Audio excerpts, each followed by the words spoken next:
आम trigonometry formula विषय आज पढ़ा नवम श्रेणी बही रे अच्छी एटा कौन आम ट्रिपल वन फर्मूला प्रथम पढ़ा ट्रिपल वन फर्मूला कौन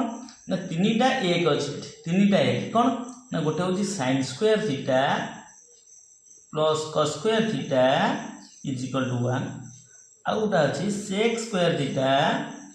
माइनस टैन स्क्वायर थीटा 1 आउ गोटा अच्छी cosec square theta minus cot square theta is equal to 1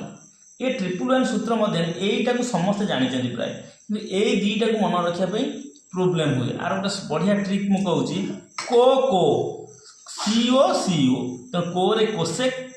को रे कट तेणुक cosec square theta minus cot square theta 1 आउ जे मझीटा रहा से अवशिष्ट हो sec square theta minus tan square theta 1 triple one formula ये आउ गोटे ट्रिपल वन अच्छी देखो केमी ना sine theta into cosec theta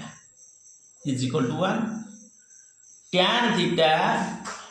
into cot theta is equal to 1 आउ गोटे रहा आमर sec theta into cosec theta is equal to 1 ताहले साइन थीटा को कोसेक थीटा गुणिले 1 ताहले साइन थीटा कोसेक थीटा परस्पर गुणात्मक विलोमी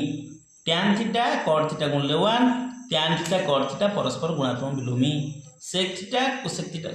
सेक थीटा कॉस थीटा गुणिले 1 तेणु ये दुईटा परस्पर गुणात्मक विलोमी